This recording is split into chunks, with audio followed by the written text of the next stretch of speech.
बिस्मिल्लाहिर्रहमानिर्रहीम। आज हम डिस्कस करेंगे ईटा सिटी टेस्ट जो कि हुआ था मई 11, 2025 को। It was the test conducted for haber agency division.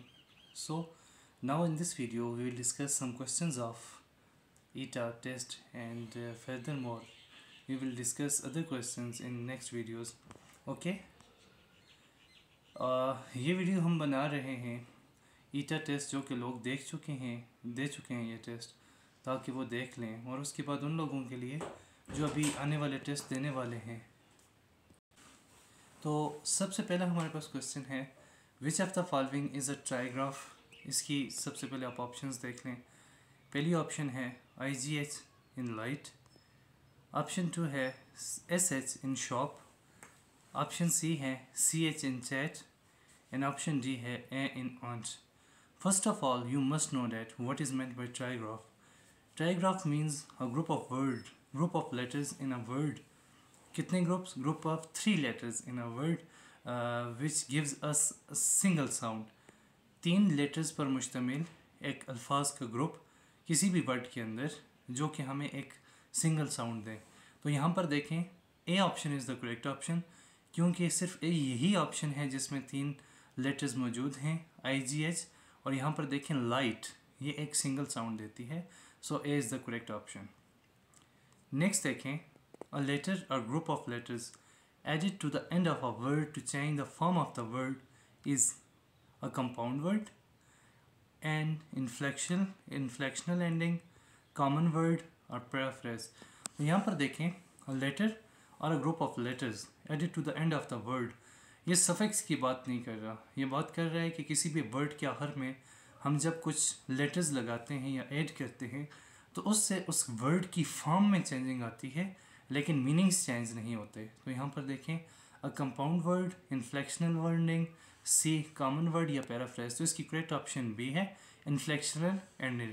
इन्फ्लेक्शनल ending से मुराद है कि किसी भी ग्रुप के आखिर पे, किसी भी वर्ड के आखिर पे आप लोग कोई भी जो है वो लगाते हैं, लेटर लगाते हैं, तो उसकी मीनिंग में चेंजिंग नहीं आती। फॉर एग्जांपल ईट है, ईट के साथ अगर आप S लगाते हैं ईट्स, तो उसके मीनिंग में चेंजिंग नहीं आ रही होती। ओके, नेक्स्ट देखें, फॉर्म चेंज हो रही होती है। थर्ड है, which one is not the anagram of silent. इसमें इनमें से कौन सा साइलेंट के एनाग्राम नहीं है। पहला है लिसन, नंबर B है इनलिस्ट, नंबर C है इनलेट्स, नंबर D है टेनलेस। तो सबसे पहले आपको पता होना चाहिए कि एनाग्राम से क्या मुराद है। एनाग्राम से मुराद है कि किसी भी वर्ड का एनाग्राम से मुराद है कि आप उस वर्ड के लेटर्स को यूज़ करके एक नया वर्ड बनाते हैं। यहाँ पर देखें, साइलेंट SILENT 6 अल्फ़ाबेट हैं इस वर्ड के अंदर, तो आप इसको यूज़ करके लिसन बनाया, एक वर्ड है, इनलिस्ट बनाया, वर्ड है, इनलेट्स बनाया, एक वर्ड है, टेनलेस जो है ये वर्ड नहीं है, ये वर्ड एक्चुअली होता है tensile. So D is the correct option. जो हमारे पास टेनलेस है ये एनाग्राम नहीं है साइलेंट का। नेक्स्ट देखें, 4 है, identify the irregular noun in the following.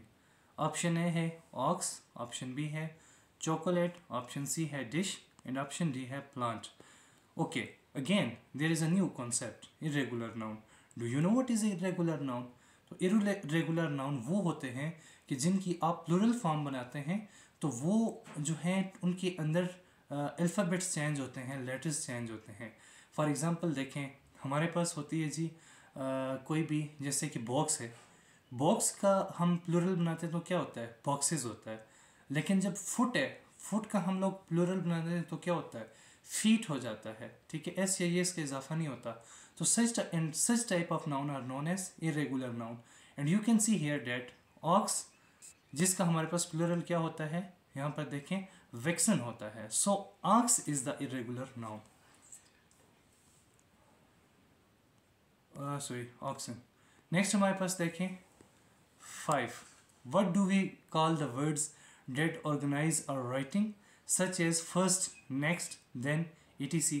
Simple है भाई, कौन सा वर्ड होता है किसको हम क्या कहते हैं जिसमें हम लोग राइटिंग में फर्स्ट लिखते हैं, जैसे first of all, next, then. क्या वो सीक्वेंस मार्कर होता है, नंबर वर्ड्स होता है, असेंडिंग साइंस होते हैं, प्रोनाउंस होते हैं। This a very simple MCQs। तो इसमें हमारे पास जो होते हैं वो सीक्वेंस मार्कर्स होते हैं। ओके जी, नेक्स्ट देखें। नंबर 6 है Sana always eat healthy food. Identify the word with an inflectional ending. यहाँ पर देखें, अभी थोड़ी देर पहले हमने डिस्कस किया था कि इन्फ्लेक्शनल वर्ड कौन से होते हैं या इन्फ्लेक्शनल एंडिंग से क्या मुराद है। तो यहाँ पर देखें सना के साथ कोई एंडिंग नहीं है, ऑलवेज सेम है, ईट्स। यहाँ पर देखें हेल्दी, ईट्स जो है इसके आखिर में हमने एस का इजाफा किया हुआ है, तो ये वर्ड है विद एन इन्फ्लेक्शनल एंडिंग के साथ। उसके बाद 7 नंबर देखें, सिंपल है, a synonym of to pandemic is. तो पेंडेमिक का हमें मतलब पता होना चाहिए कि पेंडेमिक क्या होता है। जैसे कि हमने कहा था पेंडेमिक जो कोविड हुआ था, आउटब्रेक, किसी चीज़ की आउटब्रेक होना, ठीक है, फूट जाना, वबा का फूट जाना। तो इसमें देखिए ऑप्शन ए है राइफ, ऑप्शन बी है इंडिविजुअल, सी है rare and fourth one is unknown. तो इसमें जो करेक्ट ऑप्शन है वो ए है राइफ, जिसका मतलब भी है जी फूट जाना।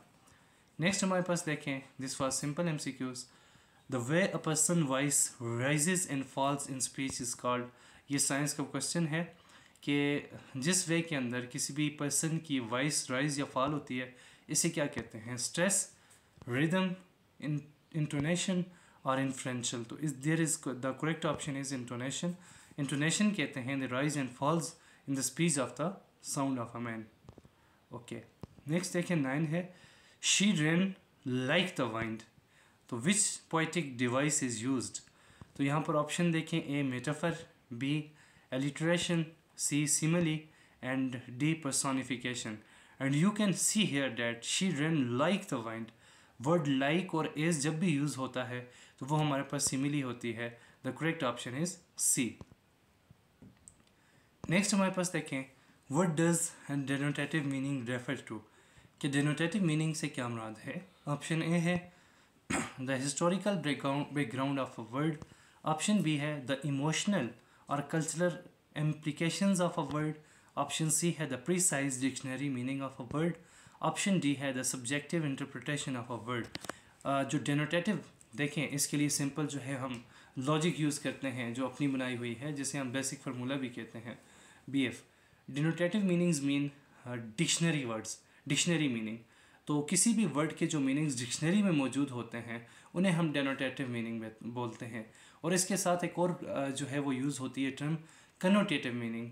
कनोटेटिव मीनिंग्स मीन्स कल्चरल मीनिंग्स। जब डिक्शनरी के जो मीनिंग होते हैं उसके साथ कल्चरल या इमोशनल वैल्यूज़ ऐड हो जाएं, उसे कल्चरल वर्ड या कनोटेटिव मीनिंग बोलते हैं। फॉर एग्ज़ाम्पल अगर हम होम की बात करें तो होम डेनोटेटिव मीनिंग्स में आ जाता है। होम के साथ अगर फैमिली की बात करें तो फैमिली जो है वो कैनोटेटिव मीनिंग में आता है। तो यहाँ पर जो करेक्ट ऑप्शन है वो है C option, the precise dictionary meaning of a word. Next देखिए हमारे पास, she is extremely happy. What type of adverb is extremely. Number 1 है adverb of time, no this doesn't tell us time, ये हमें time नहीं बता रहा। Adverb of manner, no इसमें कोई मैनर नहीं बताया जा रहा है। नेक्स्ट देखें adverb of degree and adverb of frequency. Frequency भी नहीं है, फ्रीक्वेंसी कहते हैं repetition of something in some interval of time. Adverb of degree, no yes this is adverb of degree. देखें यहाँ पर C is the correct option. जैसे कि हम कहते हैं she run very fast, very is a degree. Okay, next हमारे पास देखें 12 नंबर MCQs है, which of these is an adverb of manner. देखें फिर रिपीट हो गया। एडवर्ब ऑफ मैनर क्या होता है, there, no, gently, yesterday and often. You can see here that gently is a word, adverb, and this is adverb of manner because you can see that he speaks me gently. So gently represent a manner of a person, so it is adverb of manner. Number 13, the meeting was dashed due to bad weather. Choose the correct phrasal verb. Okay, what is phrasal verb? Phrasal verb actually are the verbs along with preposition. You can see here that put off, take off, go off or set off. So the correct option is A, the meeting was put off due to the bad weather. Put off. Next है हमारे पास question number 14. A synonym of to exotic is, option A is beneath, option B is peculiar, option C is external, and option D is greenery. The correct option here is option B, peculiar. 15 number MCQs is an antonym of trivial is minute, major, slight, or negligible. The word trivial means some small of very little importance. Minute or slight or negligible, all are these are the synonym of trivial. So B, major. Major is the antonym of trivial. Option B is the correct option. Next, 16 number MCQs. Choose the word that contains a suffix. First of all, you must know that what is meant by suffix or prefix. Prefix are the letters which are used before a word to change its meanings, and suffix are the letters or group of letters which are used after the word to change its form or meaning. Okay, let's say rebuild, no. Kindness, replay, uncover. So B is the correct option. Kindness. Ness is the suffix in kindness, and it is changed from kind to kindness. You can see here that the correct option is B. Next one is, which of the following is an example of alliteration? Okay. She sells seashells by the seashore. The moon shines brightly in the sky. He is as fast as cheetah. The rain pattered on the roof. हाँ जी, तो ये कौन सा होगा? Alliteration कहते हैं कि जो किसी भी पोएम के अंदर, किसी भी वर्स के अंदर जो वर्ड्स यूज़ होते हैं, उनके जो पहले जो वर्ड्स होते हैं, जो अल्फ़ाबेट्स होते हैं, वो सेम साउंड प्रोड्यूस करें. तो ए ऑप्शन देखें, she sells sea shells by the sea shore. तो यहाँ पर देखें सी वर्ड जो है, साउंड जो है वो बार बार आ रही है. So A is the correct option. A is the correct option. Next देखते हैं, 18 नंबर है, the students dot admire the museum's vast collection. यहाँ पर 3 पॉइंट्स हैं. Identify the 3 dots in the sentence. ये 3 डॉट्स क्यों लगते हैं? ऑप्शन ए है, इसको एलिप्सिस बोलते हैं. पेरेंथीसिस हैं. No, these are not parenthesis. We all know that what are parenthesis. Period, no, this is also not a period. Comma, no, these are not comma. First of all, अगर हम common think वो क्या कहते होते हैं, common sense को भी use करें, तो हमें पता है ये पेरेंथीसिस भी नहीं है, पीरियड भी नहीं है, कामा भी नहीं है, तो एलिप्सिस ही होंगे. अब एलिप्सिस होते क्या हैं? Ellipsis are basically 3 dots which are use for omission. जैसे कि हम किसी का कोट जो है वो लिख रहे होते हैं और कोट बहुत बड़ा होता है, तो उसमें हम लोग स्किप करने के लिए 3 डॉट्स लगा देते हैं. उसके बाद इसी तरह हम लोग किसी बात को स्किप करना हो तो उसके लिए भी 3 डॉट लगा देते हैं, या ब्रेक लेनी हो उसके लिए 3 डॉट लगा देते हैं. So the correct option is A, ellipsis. Next हमारे पास 19 है, she was hurt broken by. Choose the appropriate answer. इसके लिए हमने इसको फिल करना है. वट हैड शी रिटन, जो उसने लिखा था. She had written what had written she, what she had written. तो शी वॉज हर्ट ब्रोकन, तो ये हमारे पास पास्ट का टेंस है, तो ये होगा what she had written. D is the correct option. Next देखें, 20 नंबर MCQs था हमारे पास. Find the sentence containing an adjective phrase. तो यहाँ पर देखें एडजेक्टिव फ्रेज. तो एडजेक्टिव फ्रेज होता क्या है? अ वर्ड, एन एडजेक्टिव और a group of word which shows the meaning as adjective phrase. या हम सिंपल कह सकते हैं ग्रुप ऑफ वर्ड्स जो कि एडजेक्टिव के तौर पे काम करें या एडजेक्टिव के मीनिंग्स दें, उसे एडजेक्टिव फ्रेज कहते हैं.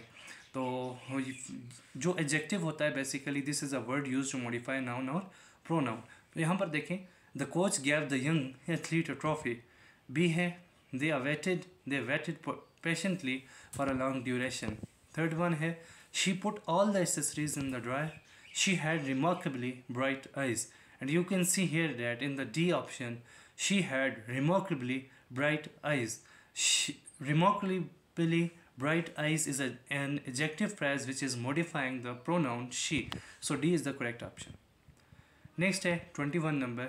This is the town I grew up here. Combine the sentence properly. Sentences properly. यहाँ पर जो कामा है इसको ख़त्म करके हमने इसको combine करना है. This is the town where I grew up. This is the town and I grew up here. This is the town I grew in this town. And you can see that A is the correct option. This is the town where I grew up. Next देखें, हमारे पास 22 है, select the sentence with the proper sequence of adjectives. Okay, जब भी आप ईटा के test देंगे, चाहे वो पीएसटी का हो, चाहे वो सीटी का हो, चाहे वो एसएसटी का हो या कोई और हो, ये जो सीक्वेंस ऑफ एडजेक्टिव है इसका एक न एक क्वेश्चन हमेशा लाजमी आता है। तो यहाँ पर देखें, फर्स्ट ऑप्शन है this is the charming little old white stone house. यहाँ पर सारे एडजेक्टिव्स हैं, चार्मिंग एडजेक्टिव है, लिटिल एडजेक्टिव है, ओल्ड एडजेक्टिव है, वाइट एडजेक्टिव है, स्टोन हाउस एडजेक्टिव है। तो अगेन है this is the little white old stone charming house. C है this is charming old little white stone house. D है this is white old little charming stone house. And हाँ, हम देखते हैं भाई कि सीक्वेंस क्या होता है एडजेक्टिव्स का। This is most important thing, अपने पास लिख लें, इसको नोट कर लें, जो नेक्स्ट पेपर देने वाले हैं वो भी नोट कर लें। हमेशा जो सीक्वेंस होता है एडजेक्टिव का, सबसे पहले आता है ओपिनियन। यहाँ पर देखें कोई ओपिनियन है, yes charming is opinion. The second one is size, size यहाँ पर देखें साइज है, yes size, little is a size. Okay, next हमारे पास देखें थर्ड नंबर पे एज आती है। यहाँ पर देखें फर्स्ट वन में पहले पे ओपिनियन है, सेकंड पे लिटिल साइज है, थर्ड पे एज है, फोर्थ पे शेप आती है, यहाँ पर शेप कहीं पे भी नहीं है। 5 पे कलर आता है वाइट। तो यहाँ पर देखें अगेन सी है, जिसमें दूसरा नंबर गलत हो गया था, जिसमें एज सेकंड नंबर पे बता दी थी। फर्स्ट पे देखें अगेन कलर जो है वो 5th नंबर पे है। उसके बाद ओरिजिन, ओरिजिन नहीं है। मटेरियल, मटेरियल यहाँ पर देखें स्टोन हाउस मौजूद है।